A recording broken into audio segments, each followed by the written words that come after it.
முதல்ல அதான் இப்போ உங்களுடன் ஸ்டாலின் அப்படின்ற ஒரு ப்ரோக்ராம் ஸ்டார்ட் பண்ணியிருக்காங்க. எல்லா நியூஸ் பேப்பர்லையும் பார்த்தோம்னா ஃப்ரண்ட் பேஜில் ஒரு நியூஸாக கவர் பண்ணியிருக்காங்க. இந்த சர்ப்ரைசிங்கான விஷயம் என்னன்னா, அந்த நியூஸை படிக்கும்போது எல்லா நியூஸ் பேப்பருமே ஏறக்குறைய ஒரே மாதிரி அந்த இஷ்யூவை கவர் பண்ணுறாங்க. டேட்டாஸ்லாம் பார்க்கும்போது ஏறக்குறைய எல்லா நியூஸ் பேப்பர்லையுமே ஏறக்குறைய ஒரே டேட்டா, ஒரே மாதிரி எல்லா டேட்டாவும் அப்படியே அதில் கொடுத்துருக்காங்க. எழுதி கொடுத்த மாதிரி போட்டிருக்காங்க. ஆமாம், அது மேபி கோஇன்சிடென்ஸாக கூட இருக்கலாம். ஆனால் எல்லாரும் ஒரே மாதிரி எல்லா எடிட்டரும் ஒரே மாதிரி சிந்திச்சு. ஆமா ஆமா. சோ உங்களுடன் ஸ்டாலின் அப்படின்ற இந்த விஷயம், இதுக்கு முன்னாடி இன்னொன்னு சொன்னீங்களே, ஓரணியில் தமிழ்நாடு. ஓரணியில் தமிழ்நாடு, இந்த விஷயங்கள் எல்லாம் பார்க்கும்போது என்னன்னா ஒரு பிராண்டிங் எக்ஸசைஸும் இதுல நடந்துட்டு இருக்கு. ஸோ இப்போ எலெக்ஷன் கிட்ட வரும்போது இதை ஒரு கேம்பெயினாவும் அவங்க கொண்டு போறாங்க. ஒரு மார்க்கெட்டிங் ஸ்ட்ராட்டஜியும் இதுல இன்வால்வ் அப்படின்ற மாதிரி பாக்குறேன். அது கொஞ்சம் ஓவராவும் போயிட்டு இருக்கு. ஓபிஎஸ் வந்து பிஜேபி தான் இயக்குது அப்படின்னு ஒரு காலத்துல ஏடிஎம்கே காரங்களே குற்றச்சாட்டு வச்சுட்டு இருந்தாங்க. அப்படி இருக்கும் பொழுது இப்போ ஓபிஎஸ் வந்து தள்ளி விட்டாங்களா, ஓரம் கட்டிட்டாங்களா பிஜேபி? இப்போ சிம்பிள், ஓபிஎஸ் வந்தாருன்னா தனியாக ஒரு கட்சியை ஆரம்பிக்கிறாருன்னா அவருக்கு கொஞ்சம் தேவர் ஓட்டு இருக்கு சவுத்தில். சரி, அது நம்ம 2024 கூட நம்ம அதை வெற்றியெல்லாம் மாறுமா? அதெல்லாம் வெற்றியா மாறுதோ இல்லையோ, அதிமுக பாஜக கூட்டணிக்கு பெரிய பாதிப்பை ஏற்படுத்தும் இல்லையா? ஸோ இப்போ அவர் தனியாக ஒரு கட்சியை ஆரம்பிக்கிறாரு அப்படின்னா ஒன்று அது அதிமுக பாஜகவுக்கு சிக்கல். ஸோ அதனால ஏதோ ஒரு வகையில் ஓபிஎஸ் வந்து இப்போ அவங்களுக்கு ஒரு சிக்னல் கொடுக்குறாரு, ஒரு சின்ன ஒரு அழுத்தத்தை போடுறாரு. அதில் நம்ம புரிஞ்சுக்க வேண்டிய விஷயம் என்னன்னா, ஓபிஎஸ் அவர்கள் ஹாப்பியாக இல்லை. அவர் ஹாப்பியாக இருந்திருக்காருன்னா அவருக்கு இது தேவையே இல்லை. இதை செய்கிறாருனாலே ஓபிஎஸ் இஸ் அன்ஹாப்பி அப்படின்ற விஷயம் இங்கே தெளிவாக படுது. அதுக்கப்புறம் செகண்ட் என்ன பண்ணுறாரு, விஜய் அவர் பாசிட்டிவாக பேசுகிறார் அப்படின்ற நியூஸும் வருது. ஓபிஎஸ் அவர்கள் அங்கே போகிறதுக்கான வாய்ப்புகள் ரொம்ப குறைவு. முடிஞ்ச அளவுக்கு இந்த வண்டியில் ஏறலாம்னு அவர் விருப்பப்படுவார். ஆனால் வேற ஆப்ஷனே இல்லை அப்படின்னா லாஸ்ட் ஆப்ஷன்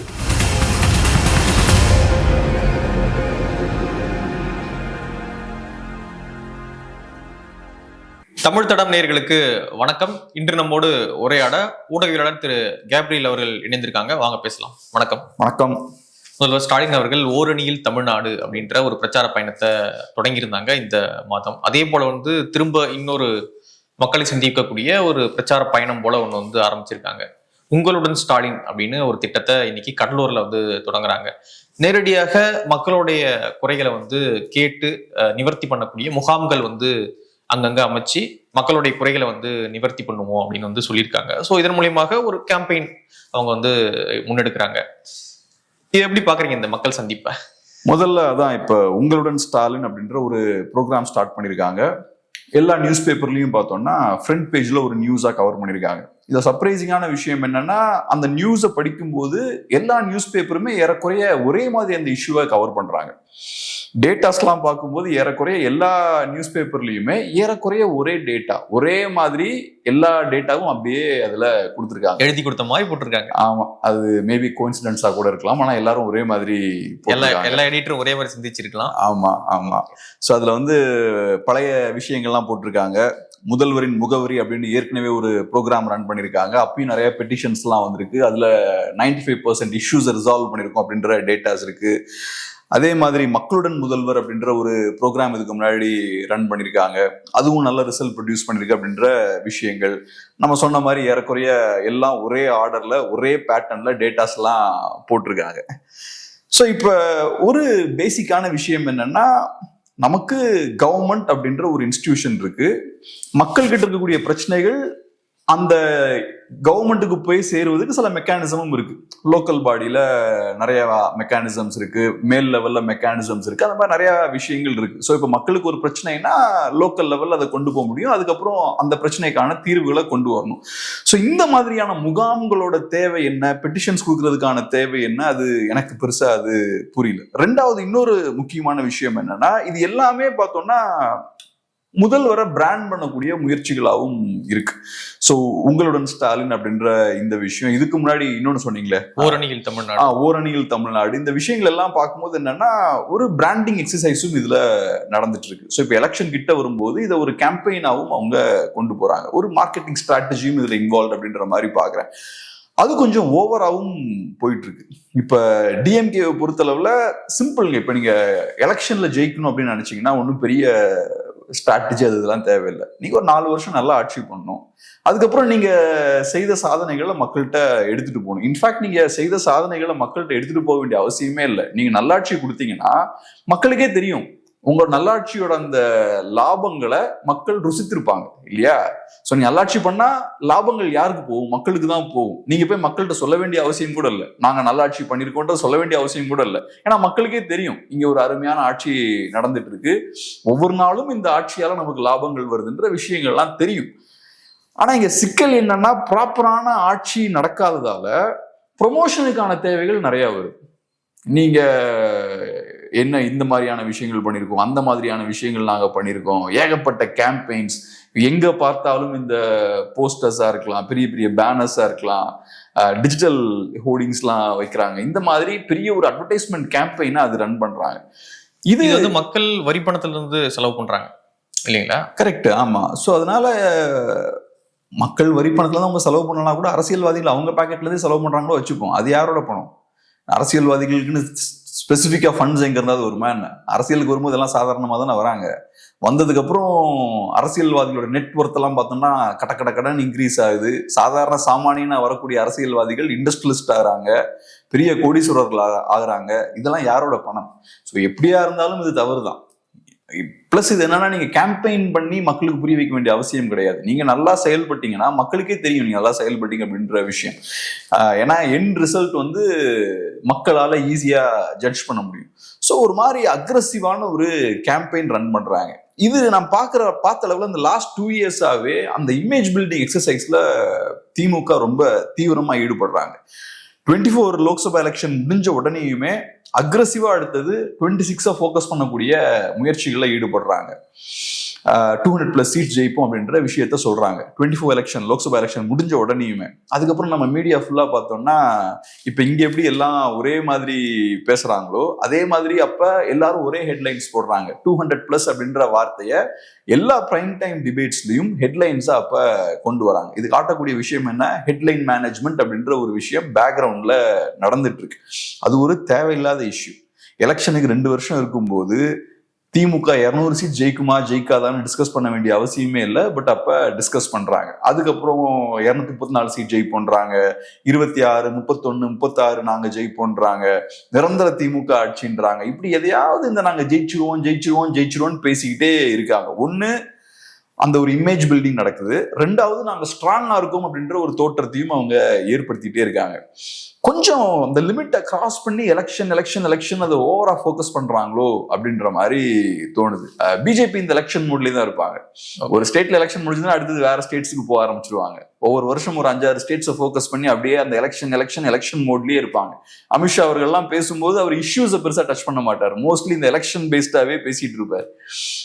அந்த ஸ்ட்ராட்டஜி, அந்த பாஜகவோட அந்த எலெக்ஷன் மேனேஜ்மெண்ட் ஸ்ட்ராட்டஜி இவங்களும் கையில் எடுக்கிறாங்க. 24 முடிஞ்ச உடனே அடுத்து நீங்க இன்னொரு எலெக்ஷனை பிக்ஸ் பண்றீங்க பாருங்க. ஸோ அப்போ மக்கள் மனதுல எலெக்ஷன் தான் ஒரு பேசு பொருளா இருக்கணும் அப்படின்றதான் உங்களோட ஃபோக்கஸா இருக்கு. மக்கள் கஸ்டோடியல் டெத் பத்தி பேசக்கூடாது, வேற இருக்கக்கூடிய பிரச்சனைகள் பத்தி எல்லாம் பேசக்கூடாது, நீட் பத்தி எல்லாம் பேசக்கூடாது, வேற எதையும் பேசக்கூடாது.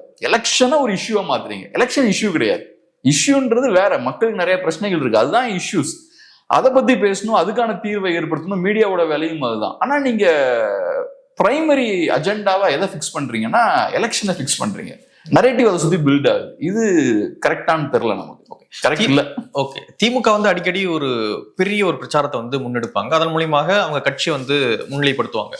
குறிப்பாக நீட் எதிர்ப்புல அவங்க பெரிய அரசியல் பண்ணாங்க. திமுக தான் நீட்டை வந்து ரத்து பண்ணும் அப்படின்னு மக்கள் நம்புற அளவுக்கு அவங்க ஒரு பிரச்சாரத்தை முன்னெடுத்தாங்க.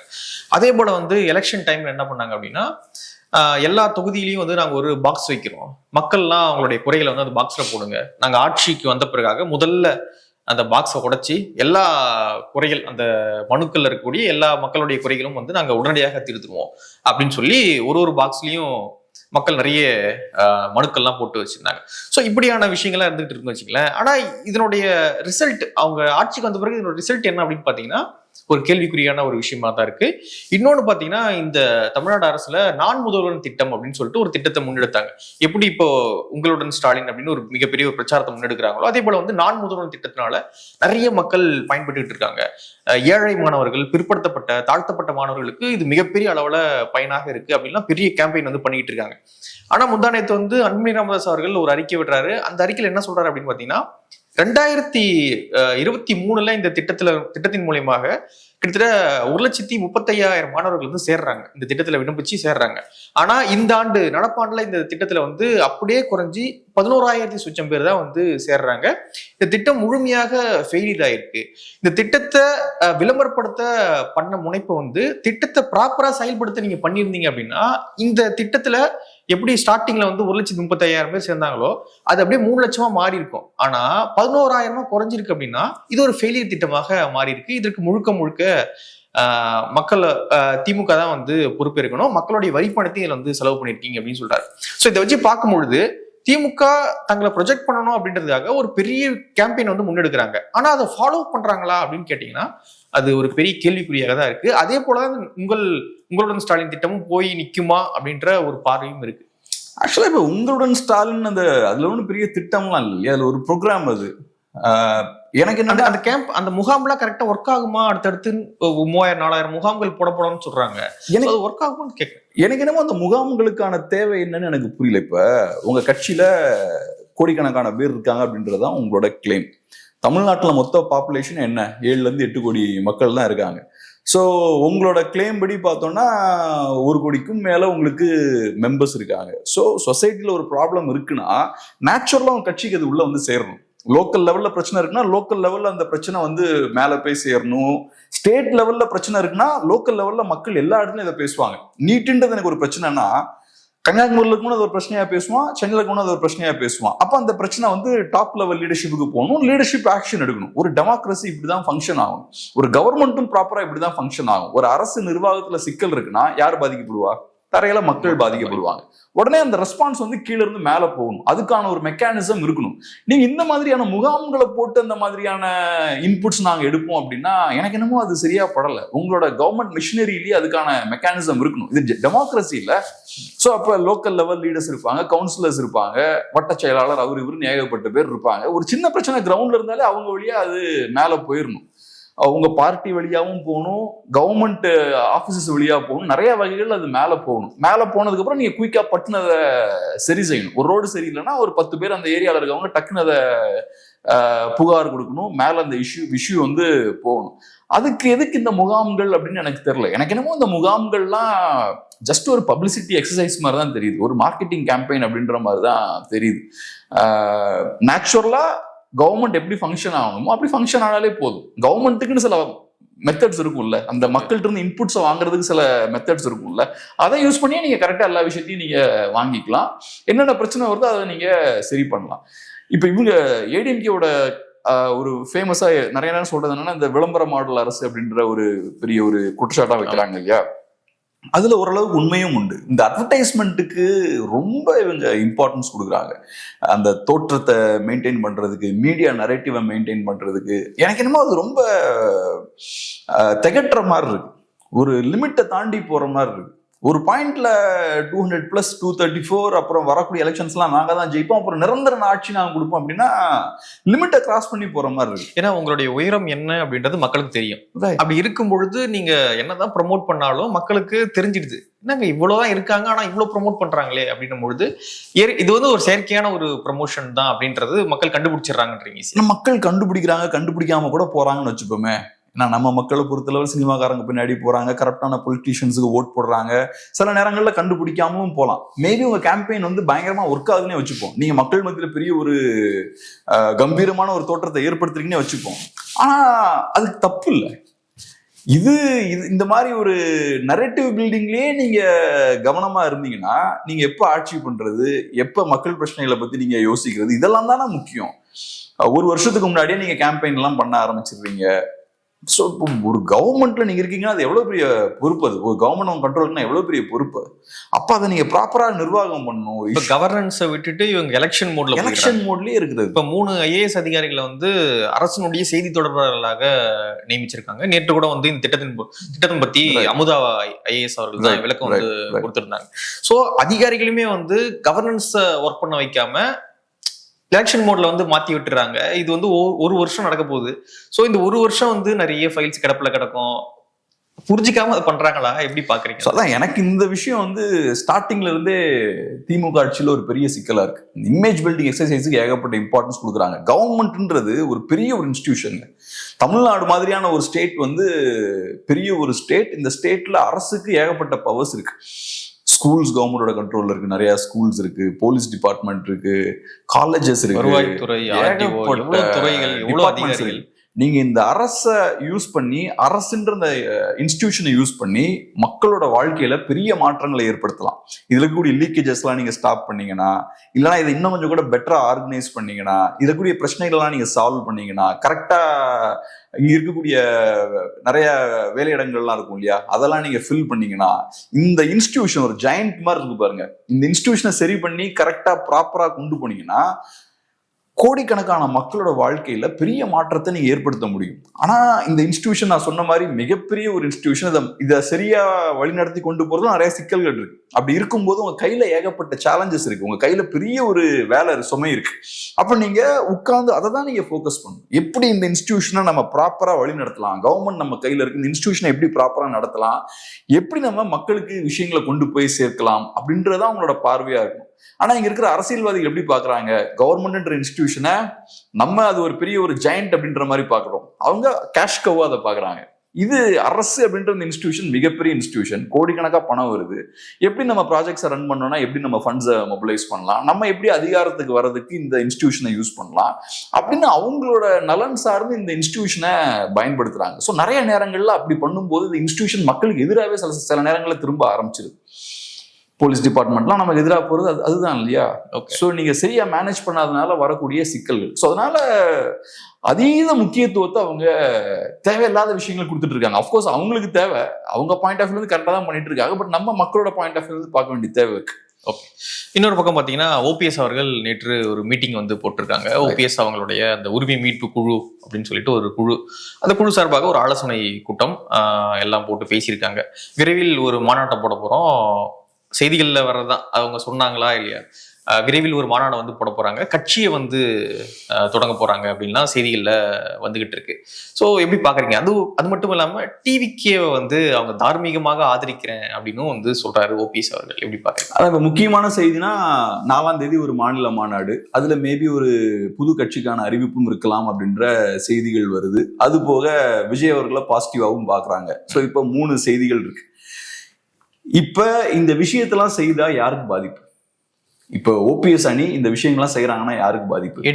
ஏடிஎம்கே பாஜக கூட்டணிக்கு தான் பாதிப்பு. சோ ஓபிஎஸ் அவர்கள் சிம்பிளா அவங்களுக்கு ஒரு சிக்னல் கொடுக்குறாரு, எங்களை நீங்க புறக்கணிச்சீங்கன்னா நாங்க நெக்ஸ்ட் ஸ்டேஜ் போறதுக்கான வாய்ப்பு இருக்கு அப்படின்ற ஒரு விஷயத்த அவர் சொல்றாரு. பிஜேபி புறக்கணிக்குதா ஓபிஎஸ்? கண்டிப்பா, அவர் கேம்லயே இல்லையே, அட்லீஸ்ட் நமக்கு தெரியல, பட் அவரோட செயல்பாடுகளை வச்சு பார்க்கும்போது அதான புரியுது நமக்கு.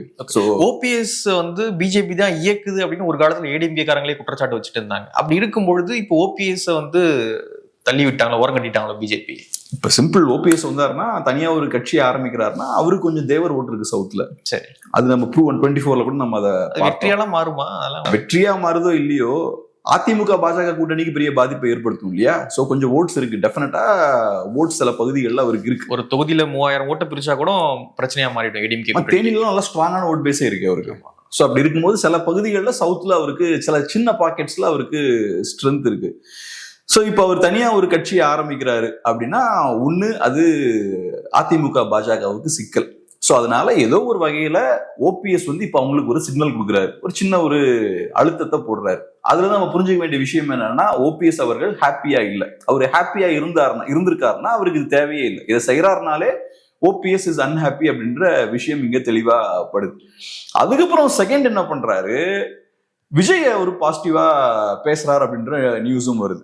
ஸோ இது செகண்ட் லெவல் ஆஃப் எஸ்கலேஷன், இன்னொரு அழுத்தமும் போடுறாரு. ஒண்ணு நீங்க தனியா பிரிஞ்சு வந்தாலே பாஜக அதிமுகவுக்கு டேமேஜ், ரெண்டாவது நீங்க விஜய் பக்கம் போனீங்கன்னா அது இன்னும் டேமேஜ். நீங்க என்ன பண்றீங்க, அந்த ஓட்ஸை கொண்டு போய் விஜய் கையில போய் நீங்க சேர்க்கிறீங்க, அது விஜய்க்கு இன்னும் கொஞ்சம் கூட ஸ்ட்ரென்த் ஆட் பண்ணும். நம்ம ஏற்கனவே பேசியிருக்கோம், விஜய் அவர்களுக்கு பலம் அதிகமாக அதிகமாக அதிமுகவுக்கும் பாஜகவுக்கும் சிக்கல் இருக்கு. ஏன்னா விஜய் ஃபோக்கஸ் பண்றது ஆன்டி டிஎம்கே ஓட்ஸ் தான். அதே மாதிரி ஓபிஎஸ் கையில் இருக்கிறதும் ஆன்டி டிஎம்கே ஓட்ஸ் தான். அந்த ஓட்ஸை கொண்டு போய் அவரு விஜய்கிட்ட சேர்க்கும் போதும் சரி, விஜயோட போய் இன்கேஸ் ஓபிஎஸ் அவர்கள் போய் சேர்ந்தாலும் சரி, சேரணும்னு கூட அவசியம் இல்லை, இந்த மாதிரி ஓபிஎஸ் அவர்கள் விஜயை பாசிட்டிவா பேசினாலும் சரி, இது எல்லாமே டிவிகேவுக்கு பாசிட்டிவான விஷயங்கள். ஒரு டிவிகேவுக்கு இமேஜை பில்ட் பண்ணி கொடுக்கும், டிவிகே ஸ்ட்ராங்கா இருக்கிற மாதிரியான ஒரு தோற்றத்தை ஏற்படுத்தும், ஓட்ஸாவும் அது டிரான்ஸ்ஃபர் ஆகும், ஓரளவுக்கு ஓட்ஸாவும் அது மாறும். ஸோ இதுவும் பார்த்தோம்னா ஏடிஎம்கே பாஜகவுக்கு சிக்கல். ஏன்னா ஏற்கனவே நம்ம சொல்லியிருக்கோம் இல்லையா, டிவிகே ஃபோக்கஸ் பண்றது ஏடிஎம்கே ஓட்ஸ் தான் அவங்க ஃபோக்கஸ் பண்றாங்க. ஸோ அப்ப டிவிகேவை ஸ்ட்ரென்தன் பண்ணக்கூடிய எந்த விஷயமா இருந்தாலும் அது அதிமுக பாஜகவுக்கு சிக்கலை ஏற்படுத்தும். ஸோ அந்த இடத்துக்கும் ஓபிஎஸ் போறாரு. ஸோ நீங்க என்ன அகாமடேட் பண்ணலன்னா நான் ஒண்ணு தனியா போய் கட்சி ஆரம்பிப்பேன், ரெண்டாவது நான் டிவிகேயோட நெருங்கி போவேன் அப்படின்ற ஒரு பாயிண்டையும் அவரு சொல்றாரு. இது போக நம்ம புரிஞ்ச வேண்டிய இன்னொரு விஷயம் என்னன்னா, ஓபிஎஸ் வந்து பிராக்டிக்கல் பொலிட்டிஷியன். விஜய் கூட போய் அவரு சேர்ந்து போட்டிடுறதால அதிமுகவுக்கும் பாஜகவுக்கும் பாதிப்பு ஏற்படுமே தவிர அதை தாண்டி ஓபிஎஸ்க்கு ஒரு பிரயோஜனமும் கிடையாது. ஏன்னா சீட்ஸா கன்வெர்ட் ஆகாது, வின்னிங் சீட்ஸா அது கன்வெர்ட் ஆகாது.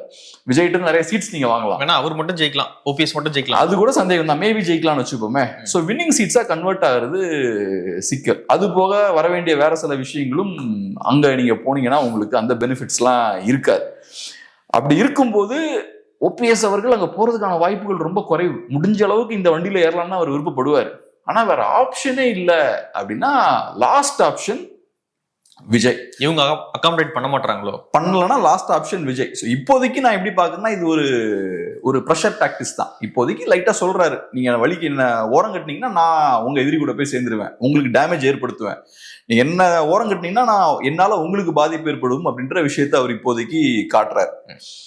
அதை கண்டுக்காம அவங்க ஓரம் கட்டினாங்கன்னா வேற வழி இல்லை, அங்கதான் போய் ஆகணும், வேற என்ன ஆப்ஷன் இருக்கு. ஓகே, இப்போ ஓபிஎஸ் அவர்கள் தனி கட்சி ஆரம்பிச்சாரு அப்படின்னா எடப்பாடி அவர்களுடைய ரூட் கிளியர் ஆயிடுச்சு இல்ல? ஏன்னா டிடிவி அவர்களும் தனி கட்சி வச்சிருக்காரு, ஒன்றும் பிரச்சனை இல்லை. இப்போ தனி கட்சியே வச்சிருக்காம நாங்க தான் அதிமுகன்னு சொல்ற ஒரு ஆள் யாரு அப்படின்னா ஓபிஎஸ் அவர்கள் மட்டும்தான். அவர் மட்டும் தான் இப்ப சொல்லிட்டு இருக்காரு. இப்போ அவரும் தனி கட்சி ஆரம்பிச்சிட்டாரு அப்படின்னா எடப்பாடி அவர்களுடைய ரூட்டு கிளியர் ஆயிடும். யாருமே வந்து உரிமை கொண்டாட போறது இல்ல, ரெட்டலைக்கு பிரச்சனை வர போறது இல்ல, கட்சிக்கு பிரச்சனை வர போறது இல்ல, ஒற்றை தலைமையாக மாற போறாரு. இப்பயும் பெரிய பிரச்சனை எல்லாம் ஒண்ணும் கிடையாது சொல்றேன். இப்ப ஏதோ ஒரு குரல் வந்துகிட்டே இருக்கு இல்லையா, அந்த குரல் கூட இனிமே வந்து வராம போயிடும். சோ இதை யோசிக்காம தனி கட்சி ஆரம்பிப்பாரா ஓபிஎஸ் அவர்கள்? எனக்கு தெரிஞ்சு ஓபிஎஸ் அவர்கள் தனி கட்சி ஆரம்பிச்சாதான் இபிஎஸ்க்கு ரூட் கிளியர் ஆகுமான்னு எனக்கு தெரியல. ஏன்னா இது இப்பயும் ரூட் கிளியரா தான் இருக்கு, நேத்தும் ரூட் கிளியரா தான் இருந்தது. இபிஎஸ்க்கு என்ன, ஓபிஎஸ்ஸால இபிஎஸ்க்கு என்ன பெரிய பிரச்சனை வந்துருச்சு? ஒரு பிரச்சனையும் கிடையாது. ஓபிஎஸ்க்கு பெரிய பேஸ் இல்ல, பார்ட்டியை சாலிடா இபிஎஸ் கண்ட்ரோல் பண்ணிட்டு இருக்காரு. ஒரு 5 இயர்ஸ்க்கு முன்னாடி இந்த குழப்பங்கள்லாம் இருந்தது, அப்பயுமே கூட இரட்டை தலைமை இந்த விஷயங்கள்லாம் இருந்தப்ப கூட இபிஎஸ் நல்லா கம்ஃபர்டபுளா ஸ்ட்ராங்கா தான் இருந்தார். ஆனா மீடியால ஒரு நரேட்டிவை செட் பண்ணாங்க, அதிமுகவை பொறுத்தளவுல இரட்டை தலைமை இருக்கு, ஸோ ஒருத்தரோட கண்ட்ரோல்ல இல்ல. அப்படி இருக்கும்போது ஒரு லீடர் வீக்கா இருக்காருன்னு காட்டுது. இரட்டை தலைமைனாலே ஒரு லீடர் வீக்கா இருக்காருன்னு காட்டுறது தானே. இப்ப டிஎம்கே எடுத்துக்கிட்டோம்னா சிங்கிள் ஃபேஸ், ஸ்டாலின்ற ஒரு சிங்கிள் ஃபேஸ் இருக்கு, பிஜேபினா மோடி அப்படின்ற சிங்கிள் ஃபேஸ் இருக்கு.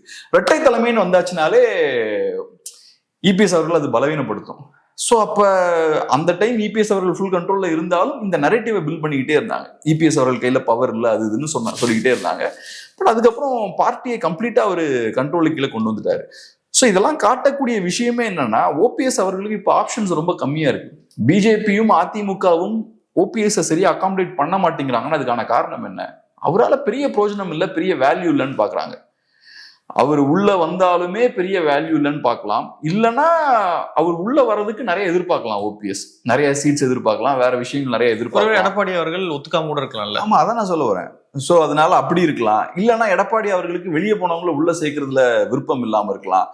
ஓபிஎஸ் அவர்களுக்கு பெரிய அடி ஒன்று என்னன்னா, அமித்ஷா அவர்கள் பேசும்போது ஒரு விஷயம் சொல்றாரு, ஏடிஎம்கேவோட இன்டர்னல் மேட்டர்ஸ்லாம் நாங்கள் தலையிட மாட்டோம்னு சொல்றாரு. அது வந்து ஓபிஎஸ்க்கு தானே பெரிய ஒரு சிக்கல். ஓபிஎஸ் அவர்களை பொறுத்தளவுல அதிமுகவோட இணையணும் அப்படின்ற ஒரு ஸ்டாண்ட்ல இருக்காரு. ஸோ அந்த வேலையில பாஜகவால எந்த வகையிலும் நமக்கு உதவ முடியாது அப்படின்ற ஒரு இடத்துக்கு அமித்ஷா வரார். அது இபிஎஸ்க்கு பெரிய ஒரு அட்வான்டேஜ்.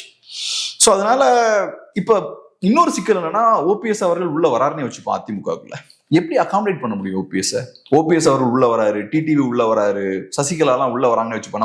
நம்ம தியரிட்டிக்கலா பேசும்போது இவங்கெல்லாம் உள்ள வந்து அதிமுகவுக்கு பலம், சவுத்துல பழையபடி அதிமுக ஸ்ட்ராங் ஆயிரும். இது பேசிக்கான அண்டர்ஸ்டாண்டிங். ஓகே, உள்ள வரணும். ஆனா உள்ள வந்தா எப்படி இவங்க அகாமடேட் பண்ணுவாங்க அதிமுக? என்னன்னு சொல்லி அகாமடேட் 10 சீட்டு கொடுக்க வேண்டியதுதான், அதெல்லாம் வாங்க மாட்டாங்களோ? இதுக்கு முன்னாடி இருந்த ஸ்டேட்டஸ்கோ என்னன்னா, ஓபிஎஸ் அவர்கள் கொஞ்ச காலம் முதலமைச்சரா இருந்திருக்காரு, துணை முதலமைச்சரா இருந்திருக்காரு. அது போக சசிகலா அவர்கள் அவங்க தான் ஷோவை ரன் பண்ணது, கண்ட்ரோல் அவங்க கிட்ட தான் இருந்தது. டிடிவி அவர்களும் பேக்ரவுண்ட்ல இருந்து ஷோவை ரன் பண்ண முக்கியமான ஒரு பிளேயர். இந்த ஸ்டேட்டஸ்க்கு இப்ப மாறிடுச்சு. இப்ப மெயின் பிளேயர் இபிஎஸ்ஆ இருக்காரு. நீங்க எப்படி இவங்களெல்லாம் அகாமடேட் பண்ண போறீங்க? இவங்கெல்லாம் சாதாரண ஆட்கள் இல்லையே.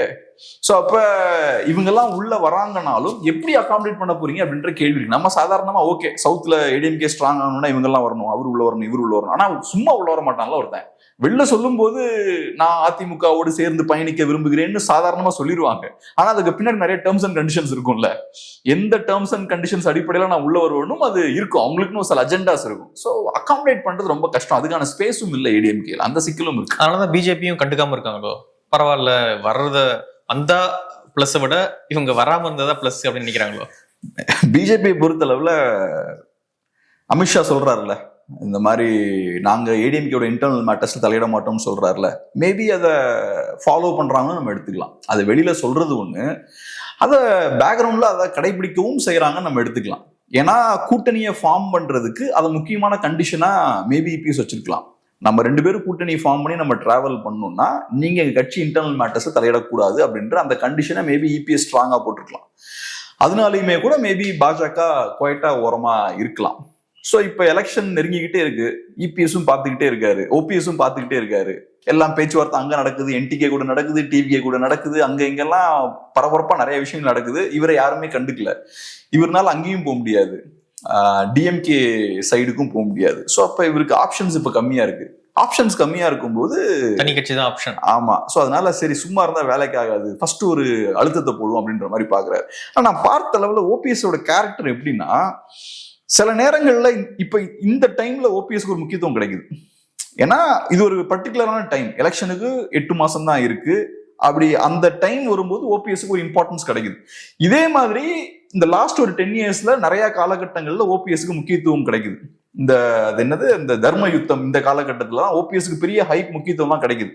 அந்த முக்கியத்துவம் கிடைக்கும் போது அவர் ஒரு பார்ட்டியாவோ ஒரு லீடராவோ எமர்ஜ் ஆகாம அதை யூஸ் பண்ணி பார்கெயின் பண்ணி சில விஷயங்களை அவர் சாதிச்சிட்டாரே தவிர ஒரு பெரிய இன்ஸ்டிடியூஷன்லாம் இது வரைக்கும் அவர் பில்ட் பண்ணல. அவர் ஒரு லீடரா மாத்துறதுக்கோ ஒரு பேன் தமிழ்நாடு ஃபுல்லா ஒரு ப்ராப்பர் லீடரா மாற்றக்கூடிய முயற்சி அவர் பண்ணல. ஸோ இப்பயுமே அந்த கெப்பாசிட்டி அவருக்கு இருக்குமான்னு டவுட்டா இருக்கு. ஏன்னா இருந்துதான் முன்னாடியே பண்ணிருப்பார்ல. இப்போ ஒரு விஷயத்த தொடர்ச்சியா ஒரு லீடர் நிறைய நேரம் பண்ணிட்டே இருக்காருன்னு வச்சுப்போம், ஒரே பேட்டர்ன்ல பிஹேவ் பண்றாருன்னு வச்சுப்போம், ஃபியூச்சர்லயே அவர் அப்படிதான் பண்ணுவார் அப்படின்றதான் பேசிக் அண்டர்ஸ்டாண்டிங். ஸோ இப்பவும் அவரு தனியா ஒரு கட்சி ஆரம்பிச்சு இந்த அக்ரஸிவா டிடிவி போனார் பாருங்க, அந்த மாதிரியான மோட்ல போக மாட்டார் அப்படின்னு தான் நினைக்கிறேன். ஓகே, இப்போ ஏடிஎம்கே கூட்டணி பத்தி நம்ம பேசணும். ஏடிஎம்கே கூட்டணிக்குள்ள சிக்கல் இருக்கு அப்படின்னு நம்ம பேசிக்கிட்டே இருக்கோம். ஆனா இப்போ டிஎம்கே கூட்டணிக்குள்ளும் சிக்கல் இருக்கு அப்படின்ற ஒரு பேசுபொருள் எழுந்திருக்கு. நேற்று பேட்டி கொடுத்த மதிமுகவுடைய முன்னாள் நிர்வாகி அல்லது இன்னாள் நிர்வாகி அல்லது துரோகி அப்படி வேணும் நம்ம சொல்லலாம். அவங்களுடைய வார்த்தைகளை சொல்லணும் அப்படின்னா மல்லை சத்யா அவர்கள் அழுதுகிட்டே பேட்டி கொடுக்குறாரு. என்ன போய் துரோகின்னு சொல்லிட்டாங்க, அது கூட துரோகி கூட என்ன ஒப்பிட்டுட்டாங்க அப்படின்ற மாதிரி அழுகுறாருன்னு வச்சுங்களேன். ஸோ இப்போ என்ன பேசுபொருள் போகுது மதிமுகக்குள்ள போறதாக சொல்லப்படுறாங்க அப்படின்னா, துரை வைகோ அவர்களுக்கு பிஜேபி சென்ட்ரல் மினிஸ்டர் போஸ்ட் கொடுக்க போறாங்க. அதனாலதான் இந்த பிரச்சனை அங்க போயிட்டே இருக்கு. அது மட்டும் இல்லாம கூட்டணியில் இருக்கக்கூடிய ஒரு கட்சி நிர்வாகிகளை திமுக தங்க கட்சியில இணைக்கிறாங்க. அப்படி இருக்கும் பொழுது மதிமுகவை நீங்களே வெளியேறிக்குங்க அப்படின்னு தான் திமுக இப்பொழுது சிக்னல் கொடுக்குறாங்க அப்படின்னு சொல்லப்படுது. மதிமுக அங்கிருந்து வெளியேறும் பட்சத்தில் என்டிஏவில் இணைவாங்க, அதாவது அதிமுக பாஜக கூட்டணியில அவங்க இணைவாங்க அப்படின்னு சொல்றாங்க. இது எப்படி பாக்குறீங்க? இப்போதைக்கு நடக்கிற விஷயங்கள் வச்சு பார்க்கும்போது, நியூஸ்லாம் வச்சு பார்க்கும்போது எனக்கு கிடைக்கக்கூடிய அபிப்பிராயம் என்னன்னா, நீங்க சொன்ன மாதிரி திமுகவுக்கு மேபி மதிமுக வெளியே போனா பெட்டர் அப்படின்ற ஒரு பார்வை மேபி திமுகவுக்கு இருக்கலாம். பட் மதிமுகவை பொறுத்தளவுல நீங்க அடிச்சாலும் பிடிச்சாலும் நான் இங்கதான் இருப்போம் அப்படின்ற ஒரு ஸ்டாண்ட்ல தான் அவங்க இருக்கிற மாதிரி இருக்கு.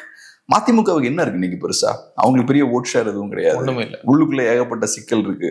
மல்லை சத்யா இஷ்யூவே எடுத்துக்கோங்க. இன்னைக்கு அவரு துரோகி அப்படின்ற மாதிரி அவரு ஒரு பட்டம் அவருக்கு வழங்கப்பட்டிருக்கு. உண்மையான துரோகி நம்ம ஏற்கனவே பேசியிருக்கோம். வாரிசு அரசியலை உள்ள கொண்டு நீங்க எதை சொல்லி அரசியலுக்கு வந்தீங்களோ அதுக்கு எதிராகவே நீங்க செயல்படுறீங்க. மக்களுக்கு நீங்க தான் துரோகம் பண்ணிருக்கீங்க உண்மையாவே நம்ம சொல்லணும்னா. ரெண்டாவது, இது எல்லாருக்கும் ஒரு லெசன். ஒரு காலகட்டத்துல வாரிசு அரசியலை நீங்க ஏத்துக்கிறீங்க. ஏன் ஏத்துக்கிறீங்க? அது உங்களுக்கு வசதியா இருக்கு. கட்சியில வாரிசு அரசியலை பெரிய தலைவர்கள் கொண்டு வரும்போது நீங்க அதை ஏத்துக்கிறீங்க. அவங்கள சேலஞ்ச் பண்ணாம, அப்புறம் நம்ம தலைவர் கொண்டு வராரு ஏத்துப்போம், நமக்கு ஒன்றும் சிக்கல் இருக்காது, இல்ல நமக்கு லாபங்கள் கூட வேற விஷயங்கள்லாம் வர வாய்ப்பு இருக்குன்னு ஏத்துக்கிறீங்க. ஆனா ஏதோ ஒரு பாயிண்ட்ல வாரிசு அரசியல் உங்களுக்கு எதிராகவும் திரும்பும். எப்படி மக்களுக்கு அது பாதிப்பு ஏற்படுத்துதோ அதே மாதிரி வாரிசு அரசியல் உங்களுக்கும் அது கண்டிப்பா பாதிப்பா தான் போய் முடியும். அதனால எல்லா கட்சிகளும், எல்லா கட்சிகள் இருக்கக்கூடிய தொண்டர்களும் இதை கேர்ஃபுல்லா வாட்ச் பண்ணணும். ஏதோ ஒரு பாயிண்ட்ல அது உங்களுக்கும் அது பாதிப்பா தான் முடியும். நம்ம கீழே இருந்து பார்க்கும்போது என்ன மேல தலைவர் தானே வாரிசா இருக்காரு, நமக்கு ஒன்றும் பிரச்சனை இல்லைன்னு நீங்க நினைச்சிட்டு இருப்பீங்க. அடுத்தது பார்த்தா புதுசா வந்த வாரிசு தலைவர் என்ன பண்ணுவாருன்னா அவருக்கு பிடிச்ச இன்னொரு 8 பேரை உள்ள கொண்டு வருவார். அப்புறம் அவங்க இன்னொரு 8 பேரை கொண்டு வருவாங்க. அது எல்லாரையுமே பாதிக்கும். ஸோ அதனால வாரிசு அரசியல் அது ஒரு கேன்சர் தமிழ்நாட்டு பொலிட்டிக்ஸை பொறுத்தளவுல. ஸோ அது இன்னைக்கு பெரிய பாதிப்பு உங்களுக்கு ஏற்படுத்தலனாலும் மல்லை சத்யாவுக்கு இப்போ ஏற்படுத்துற மாதிரி மற்றவங்களுக்கும் அது டெஃபினட்டா ஏற்படுத்தும். அது ஒரு டேஞ்சர் அது. பட் அதை தாண்டி எனக்கு என்னமோ எம்டிஎம்கேவுக்கு பெரிய ஸ்ட்ரென்த் இருக்கிற மாதிரி தெரியல. மேபி பிஜேபி அவங்க உள்ள கொண்டு வர ட்ரை பண்ணலாம், மேபி அதை பண்ணலாம். ஆனால் எனக்கு இன்னும் மினிஸ்டர் போஸ்ட்லாம் எது கொடுக்கணும்? அவ்வளவு பவர்ஃபுல்லான பார்ட்டியான எம்டிஎம்கே தெரியல. நான் ஜஸ்ட் எனக்கு இல்ல, அங்க ஒரு குழப்பத்தை ஏற்படுத்த அவங்க அதை ட்ரை பண்ணலாம்ல. ஒண்ணு இப்ப என்னன்னா ஒரு அட்வான்டேஜ் இருக்கு. எம்டிஎம்கே வீக்கா இருந்தாலுமே கூட எம்டிஎம்கே இங்க இழுத்தாச்சுன்னு வச்சுக்கோங்க, பிஜேபி டிஎம்கே அலைன்ஸ்ல கொண்டதாச்சுன்னு வச்சுக்கோங்க, அது டிஎம்கே அலைன்ஸ் உடஞ்சிருக்கு அப்படின்ற ஒரு தோற்றத்தை ஏற்படுத்தும். ஒரு கட்சி வெளியே வந்தாலுமே அது உள்ளே வீக்கான கட்சியா இருந்தாலும் டிஎம்கே அலைன்ஸ் வந்து இப்ப ஸ்ட்ராங்கான அலைன்ஸ்ல வின்னிங் அலைன்ஸ், நாங்க ஹோல்ட் பண்ணி வச்சுட்டோம், எங்க அலைன்ஸை தாக்கு பிடிச்சிட்டு இருக்கு, எங்க அலைன்ஸ் ரொம்ப ஸ்ட்ராங்கா இருக்குன்ற இமேஜ் வச்சிருக்காங்கல்ல, அது உடஞ்சிடும். டிஎம்கே அலைன்ஸை உடஞ்சிருச்சு அப்படின்னு நியூஸ் வந்து வர ஆரம்பிச்சிடும். எல்லாத்துலயும் ஹெட்லைன்ஸ் உடைந்தது திமுக கூட்டணி அப்படின்ற அந்த இமேஜை ஏற்படுத்தலாம். பட் அதை தாண்டி ஆக்சுவலா எம்டிஎம்கேவோட இழப்பால திமுகவுக்கு என்ன பாதிப்பு ஏற்பட்டிருக்குன்னு கனெக்ட் பண்ணி பாத்தீங்கன்னா பெருசா இருக்காது. எம்டிஎம்கேவை ஈஸியா டிஎம்கேவால ரிப்ளேஸ் பண்ண முடியும், டிஎம்டிகேவை உள்ள கொண்டு வந்து ரிப்ளேஸ் பண்ணிட முடியும். அதே லிங்குஸ்டிக் மைனாரிட்டி ஓட்ஸை தான் அவங்களும் வச்சிருக்காங்க. இன்ஃபேக்ட் எம்டிஎம்கேவோட அது கொஞ்சம் இன்னும் கொஞ்சம் கூட பெட்டரான பார்ட்டி, இன்னும் கொஞ்சம் கூட ஸ்ட்ராங்கான பார்ட்டி. அதுக்கப்புறம் விஜயகாந்த் இறந்திருக்காரு, அந்த அனுதாபாவோட ஒர்க் ஆகும், இன்னும் கொஞ்சம் கூட பெட்டரான கேடர் பேஸ்லாம் இருக்கும். ஸோ எம்டிஎம்கே வச்சு நீங்க செய்த வேலையை அவங்கள வச்சு நீங்க பண்ணிடலாம். பட் ஒன்னு என்னன்னா அந்த மீடியால ஒரு பெர்செப்ஷன் உருவாகும், அலைன்ஸ் உடஞ்சிருச்சு அப்படின்ற ஒரு பெர்செப்ஷன் கிரியேட் ஆகும். பட் அது கூட திமுகவுக்கு பெரிய சிக்கலா இருக்காது. ஏன்னா திமுகவை பொறுத்தளவுல மீடியா பெர்செப்ஷன் அவங்களால கண்ட்ரோல் பண்ண முடியும். மதுரை மாநகராட்சியில் நடந்த ஊழலை கூட அவங்களால ஈஸியா சப்ரஸ் பண்ண முடியுது. இது ஒன்றும் பெரிய விவாதமா தான் ஆகாது. ஒட்டுமொத்த நிர்வாகிகளையும் கலைக்கிறாங்க. அப்படி இருந்துமே அது பெரிய இஷ்யூவாக மாறல. முடிஞ்சிருச்சு. திமுகவை கடுமையா விமர்சிக்கக்கூடிய பத்திரிகைகள்ல கூட அது பெரிய நியூஸா போடப்படல. ஸோ அப்ப பாத்துக்கோங்க. அதனால இதெல்லாம் ஒரு விஷயமே கிடையாது. மீடியா நரேட்டிவ் எல்லாம் பத்தி அவங்க பயப்பட வேண்டிய தேவையில்லை. அவங்க அக்ரெசிவா அந்த விஷயத்த பண்ணலாம். பட் மேபி எம்டிஎம்கேவை ஒரு லைபிலிட்டியா திமுக பார்க்கலாம். அது ஒரு 12 சீட்டு வரை கேட்க போறேன் அப்படின்னு சொல்லியிருந்தாங்க. ஸோ இதெல்லாம் பிரச்சனை ஏற்படுத்திருக்குமோ? அவங்க பாருங்க 12 சீட்டு துரை வைக்க கேட்கிறாரு. அவர் கேட்டதுக்கு அப்புறம் என்ன ஆகுது, எம்டிஎம்கேவோட எக்ஸ்எம்எல்ஏவை உள்ள எழுக்கிறாங்க. அதுவும் ஸ்ட்ரெயிட்டா ஸ்டாலின் அவர்கள் தலைமையில இணைக்கிறாங்க. ஸ்டாலின் அவர்களோட தலைமையில உள்ள எழுக்கிறாங்க. அப்ப அது காட்டக்கூடிய விஷயம் என்ன? ஸ்டாலின் மற்ற கட்சிகளுக்கும் ஒரு சிக்னல் கொடுக்குறாரு. ஸ்டாலின் நினைச்சா அதை அமைதியா பண்ணிருக்கலாம். ஏன்னா ஒண்ணு நீங்க பண்ற தப்பு, கூட்டணி கட்சியில இருக்கக்கூடிய ஒரு ஆளை நீங்க உள்ள தூக்க கூடாது, இல்ல அது கூட்டணி தர்மத்துக்கு எதிரான விஷயம். சோ நீங்க பண்றது தப்பு. அப்படி தப்பு பண்ணும்போது சில நேரம் குவைட்டா பண்ணுவாங்க, இல்ல சைலண்டா கிரவுண்ட்ல முடிச்சுக்கலான்னு பண்ணுவாங்க. ஆனா நீங்க ஓப்பனா வெளியே வந்து எல்லாரும் முன்னாடி இதை பண்றீங்க, அப்ப நீங்க எல்லாருக்கும் ஒரு சிக்னல் கொடுக்குறீங்க. பப்ளிக் டிஸ்பிளே இல்ல, இது எல்லாரும் முன்னாடி இதை பண்றீங்க. ஸோ எல்லாருக்கும் ஒரு சிக்னல் கொடுக்குறீங்க. நீங்களும் அதிகமான சீட்ஸ் எல்லாம் கேட்டு பிரச்சனை கொடுத்தீங்கன்னா உங்க கட்சியில இருந்தும் ஆட்களை நாங்க உள்ள இழுத்துருவோம் அப்படின்ற ஒரு சிக்னல் வந்து இங்க போகுது. ஸோ ஒன்னு எம்டிஎம்கேவால நிறைய பிரச்சனைகள் ஏதாவது குறைச்சல கொடுக்குறாங்க. ரெண்டாவது அவங்களால வரக்கூடிய பெனிஃபிட்ஸும் ரொம்ப கம்மியா இருக்கு. மூணாவது அவங்களுக்கான ரிப்ளேஸ்மெண்ட்டும் கையிலே இருக்கு. ஸோ இவ்வளவு விஷயங்கள் இருக்கும்போது எம்டிஎம்கேவுக்கான அந்த தேவை திமுகவுக்கு ரொம்ப குறைவா இருக்கு. அதனால அவங்க கொஞ்சம் டஃபா டீல் பண்றதுக்கான வாய்ப்பு இருக்கு. பட் இப்ப வைகோ பேசுறதெல்லாம் வச்சு பார்த்தா அவரு என்ன பண்ணாலும் நான் வெளில போக மாட்டேன்ற மாதிரி தான் இருக்க மாதிரி இருக்கு. பாப்போம் அது என்னன்னு தெரியல. இந்த வாரிசு அரசியல் ஒரு பக்கம் போயிட்டு இருக்கும் பொழுது இன்னொரு பக்கம் வாரிசு அரசியலையும் பிரச்சனை போயிட்டு இருக்கு. நம்ம பேசிக்கிட்டே இருக்கோம் பிஎம்கே உடைய இஷ்யூ. இப்ப என்ன ஒரு முக்கியமான நாளிதழ்ல என்ன செய்தி வந்திருக்கு அப்படின்னு பாத்தீங்கன்னா, தந்தையும் மகனும் அதிமுக கூட்டணி தான் வந்து சூஸ் பண்றாங்க. இப்ப யார் முதல்ல போய் ஆதரவு கொடுக்கறது அப்படின்றதுல ஒரு ஒரு ஒரு முன்னேற்றம் அல்லது ஒரு இது ஏற்பட்டிருக்கு அப்படின்ற மாதிரி சொல்லியிருக்காங்க. நேற்று வந்து ஜி.கே. மணி அவர்களும், ராமதாஸ் அணியில இருக்கக்கூடிய ஜி.கே. மணி அவர்களும் அன்புமணி அவர்களும் வந்து ஒரு நிகழ்ச்சியில மீட் பண்ணி பேசியிருக்காங்க.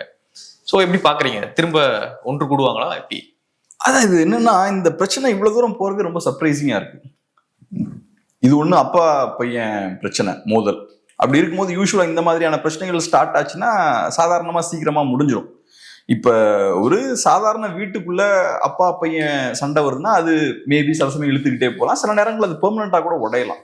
பட் இங்க என்ன சிக்கல்னா, பிஎம்கே அப்படின்ற ஒரு பார்ட்டி இன்வால்வ் ஆயிருக்கு. அந்த பார்ட்டி வந்து பார்ட்டிக்கு நிறைய அசர்ட்ஸ்லாம் இருக்கும், பார்ட்டிக்கு பெரிய ஒரு வேல்யூ இருக்கு.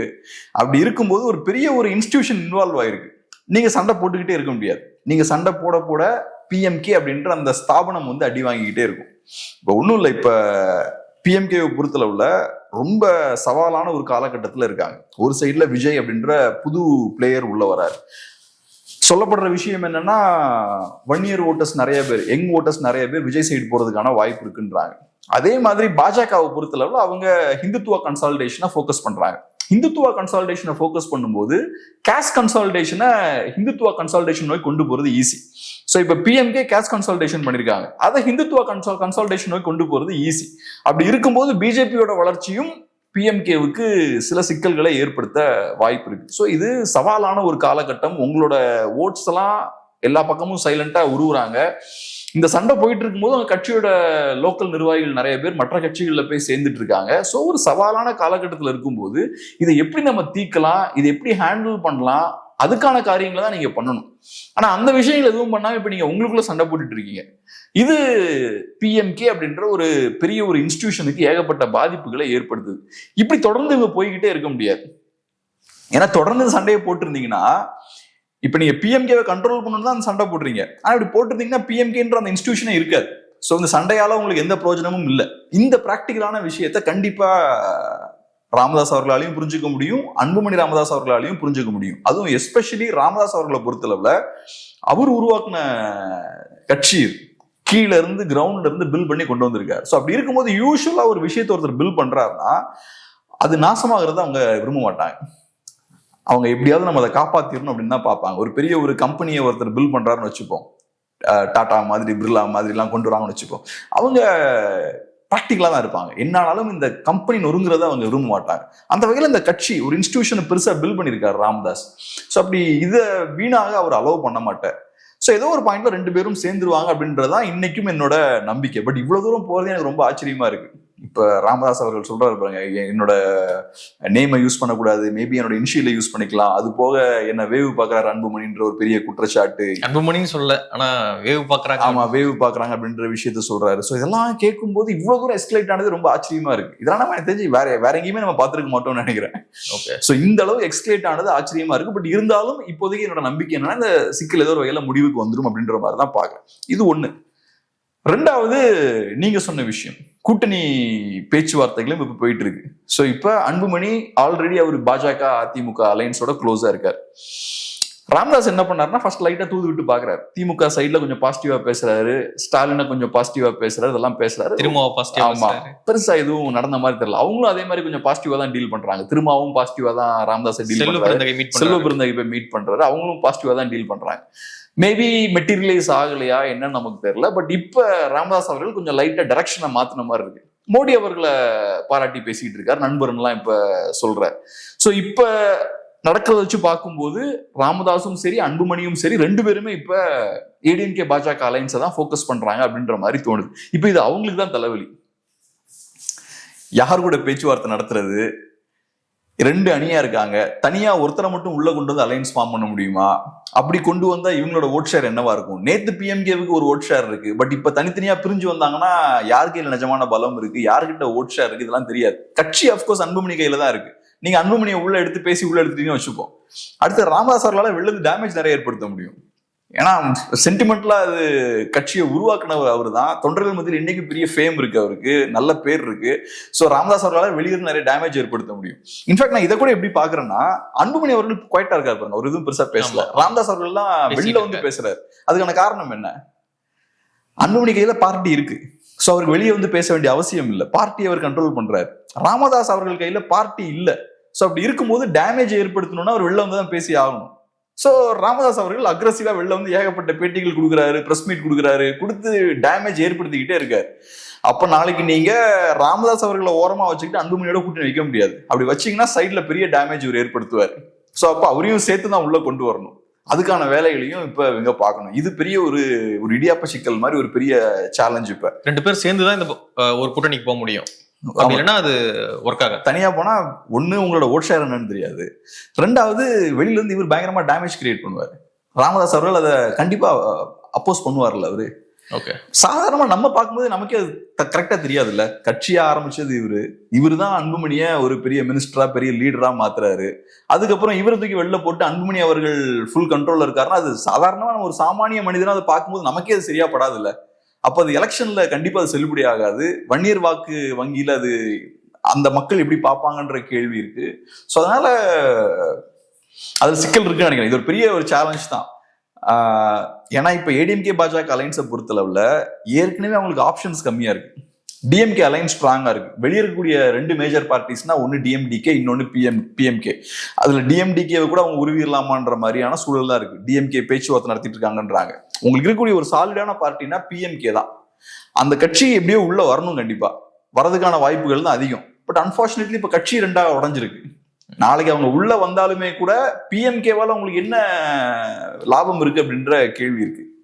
ஸோ அதனால இது அதிமுக பாஜக அலைன்ஸுக்கு இது பெரிய ஒரு சிக்கல். ஓகே, வெயிட் பண்ணி பார்க்கலாம் அடுத்தடுத்து அரசியல் நகர்வுகள் எப்படி நகருது அப்படின்னு. ரொம்ப நன்றி. நன்றி.